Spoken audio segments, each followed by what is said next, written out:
were homnahabed. No bad news, no argument, nothing you could point to and call the reason. And still, out of nowhere, the tightness arrived.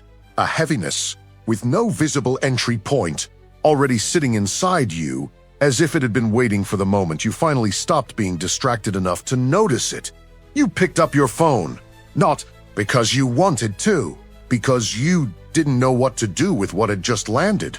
20 minutes passed there, then 40, then a full hour dissolved into scrolling, into clips you can't remember the second you closed them. And when you finally put the phone down, the heaviness was still exactly where it had been, only now with an extra hour buried underneath it. Because this was never about the phone. It's about what you were avoiding feeling in the exact moment your hand reached for it, automatic, ahead of any real decision. And that project you've been putting off for months. That goal you keep promising yourself you'll start once things settle. It isn't waiting for the right moment to arrive. It's waiting for you to stop waiting for one. This isn't the first time. You already know the shape of this visit. It tends to show up at night, or on a quiet Sunday morning, when there's no work to fill the space, and your mind finally has room to notice what's been muted all week. It shows up the moment you stop. Maybe that's exactly why you avoid stopping. Maybe the reason you fill every free minute with noise, with a screen, with anything at all, is precisely that. In silence, the heaviness surfaces. In noise, it just waits on the other side, patient, knowing you'll put the phone down eventually. You've probably asked yourself why a sadness with no cause feels heavier than one with a clear reason. When there's a reason, there's at least somewhere to put the pain, a name, a direction. But when there's no reason at all, you carry the weight and you carry the shame of carrying something that, by every account, including your own, shouldn't exist. You've already told yourself you have nothing to complain about, that your life is, technically, fine. And still it sits there, waiting for an explanation that never seems to arrive. What almost no one says out loud is that this sadness isn't empty. It has an address. It lives in the exact gap between who you are today and who you promised yourself you'd be by now. And the wider that gap grows, the more it produces a kind of pain with no official name. Nothing you'd find on any list of symptoms, but something anyone who has postponed their own life recognizes within the first sentence. There's a pattern to how this happens, and it repeats itself almost exactly. You have a goal, not a vague wish, a real one. Something you know would change things if you started it. Writing what you've been carrying for years. Booking the treatment you keep pushing back. Having the conversation that would change the direction of a relationship. Changing course in a career that stopped fitting you a long time ago. And every time the moment to start gets close, quit voice, almost gentle whisper isn't time. That something's missing. That once that something shows up, everything will finally make sense and starting will be easier. That voice never sounds hostile. It sounds careful, almost protective, which is exactly why it works so well. It doesn't stop you from dreaming about the goal. It only stops you from starting today. And tomorrow it will say the same thing in the same words, wearing nothing but a new excuse. Today the excuse is work, which is heavier than usual this week. Next week it will be family, which needs your attention right now. After that it will be your body, too tired to take on anything new. None of these things are lies. Work really is heavier this week. Your family really does need attention. The tiredness is real, but none of it is ever going to fully clear out one day and leave a clean, empty space waiting just for you. Real life is always several things happening at once, and the moment to start never arrives alone, isolated, free of every other demand around it. There's a cost to this that almost no one calculates until it's too late to change the math. It isn't only the goal sitting still, it's the picture you build of yourself while it sits there. Every time you postpone, some small part of you logs it as evidence, not as an outright failure that would be too easy to notice and correct, as a quiet erosion of the belief that you're someone who does what they say they'll do. That erosion doesn't happen all at once. It builds, drop by drop, until one day you find yourself doubting your own word, even when no one but you ever heard the promise. You start hedging your own commitments before anyone else even asks you to. You start saying maybe when you mean yes, just to protect yourself from another broken promise to no one but you. That's perhaps the most expensive cost of all. Not the lost time itself, the trust between you and yourself that wears down every time a promise made only to yourself goes unkept. And since that relationship follows you everywhere, its erosion quietly touches everything else. How you talk to yourself, how much you let yourself hope for, how you respond the next time a real opportunity shows up. There's a route beneath this that most people never look at directly, because looking hurts more than simply continuing to wait. The root isn't laziness. Laziness is too easy a word, used constantly to explain something far more complicated and far more human. Calling it laziness ends the conversation before it really starts, because it puts the blame on a character flaw instead of looking at the actual mechanism running underneath. The delay. The root is usually the fear of starting before you're ready, and the quiet belief that a state of readiness will arrive on its own, without effort, like a light switching on once every condition finally lines up. That light doesn't exist. It never has. No one has ever started anything that mattered while feeling like every condition was ideal. The people you admire for having started from the exact same uncertain place you're standing in right now. They just decided to act despite it, not because of some certainty that finally showed up. There's a quieter version of that fear too, one that rarely gets named. It isn't only the fear of failing when you try. It's the fear of trying and discovering that, even giving it everything you've got, the result still isn't enough. While the goal stays untouched, it stays perfect in your imagination. The moment you start, it becomes real, imperfect, open to error, open to judgment, including your own. For a lot of people, it's easier to carry an intact dream than to risk seeing it flawed in practice. But a dream that never leaves your head builds nothing beyond more weight stored in the exact place this heaviness comes from. Seneca wrote that people guard their money carefully.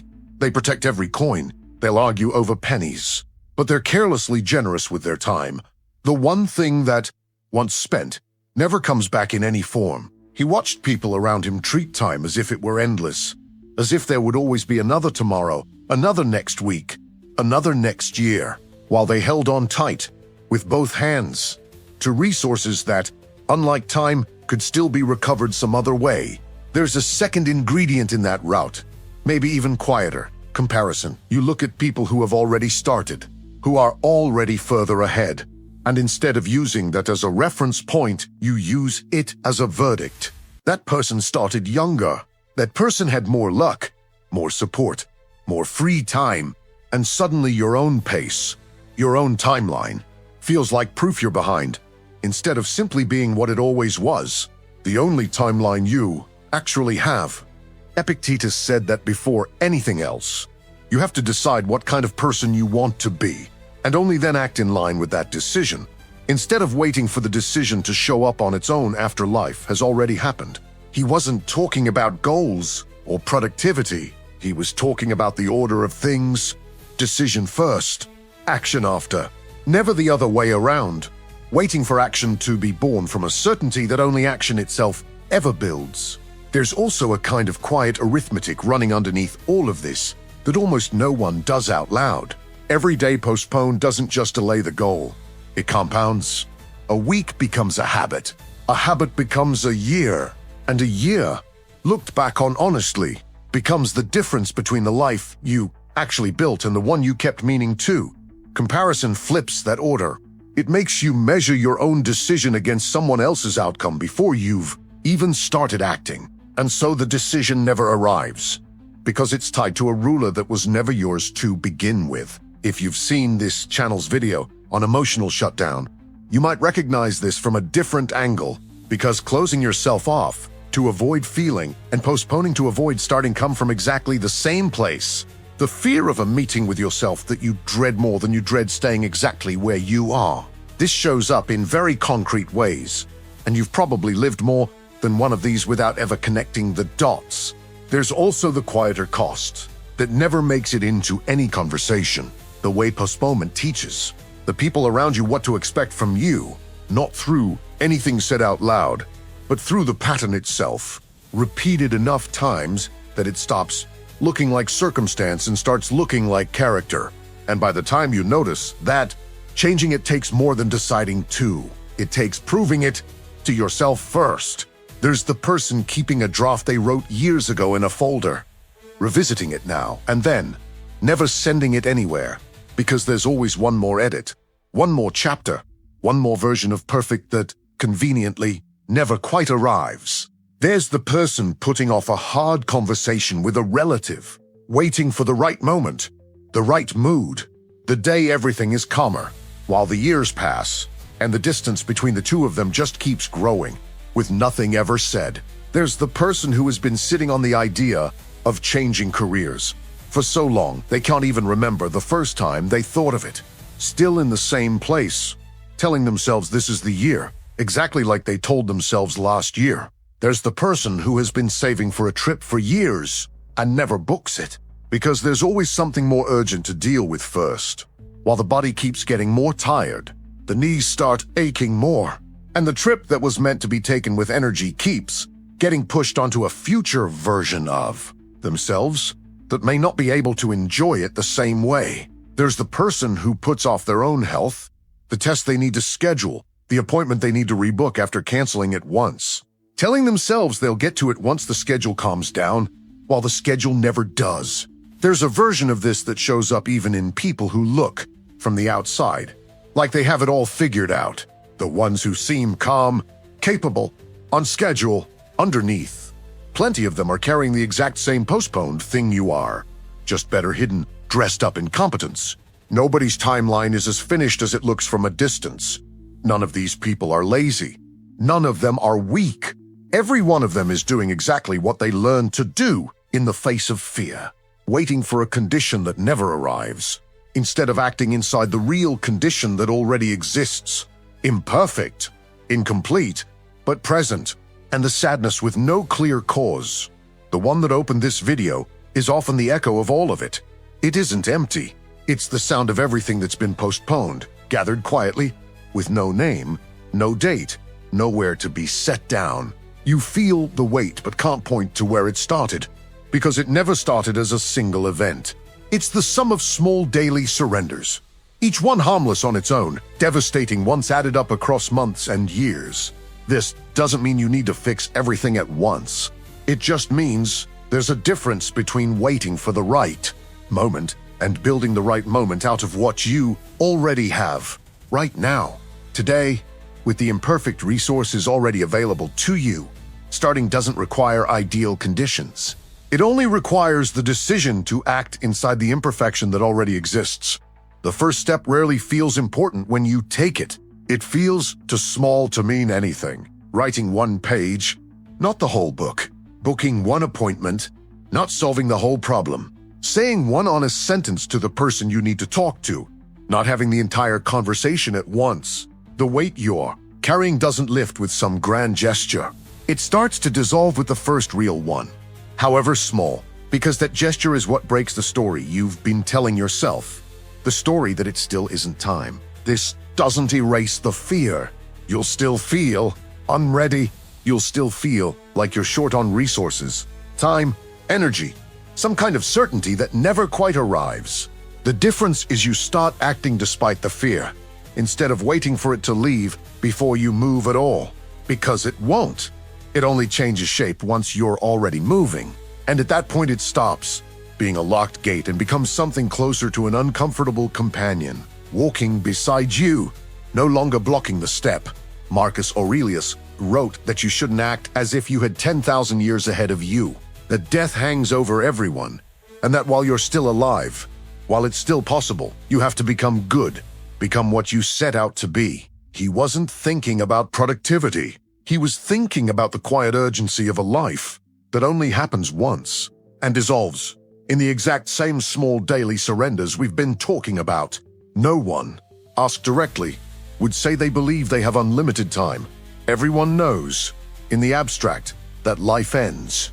And still, almost everyone lives day to day as if that fact somehow doesn't apply to their own personal delay.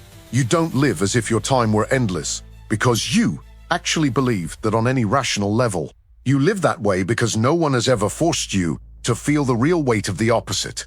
And as long as that weight goes unfelt, postponing keeps feeling like a safe choice, almost a sensible one. Wait a little longer. Sort one more thing out first. Leave it for when life is calmer, knowing, somewhere underneath, that life rarely gets calmer on its own. You don't need to compare yourself to anyone to know that your time matters. You just need to stop treating it as if it were endless. This isn't about becoming a productive person overnight, full of goals and spreadsheets and rigid discipline. It's about something far simpler and far more honest. It's about no longer treating your own life like a draft you'll clean up later. Once the conditions are finally right, conditions are rarely right. They become enough, imperfect, possible. And it's inside that, not outside of it, that anything that has ever mattered in anyone's story actually began. The heaviness that opened this video might not have an official name, but by now, it might have an address. And an address, unlike a feeling, is something you can actually go to. It lives in the gap between who you are and who you promised yourself you'd be. And that gap only shrinks with action, never with more waiting. You don't need every answer tonight. You don't need to leave this video and change your whole life tomorrow morning. You need exactly one thing, honest and small, to admit, without lying to yourself any further, what exactly you've been putting off, and to acknowledge, just to yourself, that the right moment you were waiting for was never a date on a calendar. It was always a decision, and decisions, unlike time, don't come with a scheduled date. They happen the instant someone decides they've waited long enough. Not tomorrow, once things calm down. Not next week once there's more energy for it. Now, with what already exists, exactly as it is. Not a better version of now. Not a calmer version of this week. This one, imperfect and available. The only one you actually get to work with. Write it below. No explanation needed. No justifying it to anyone. Just the one word that names what you've been postponing while waiting for the right time. Just the wordji. Not a sentence. Not a plan. Not a promise you'll have to defend later. One word. Honest enough to sting a little when you type it. The person you'll be a year from now already knows whether that word is still going to be true or not. Only you get to decide that now. Seneca wrote, "While we put off living, life speeds by."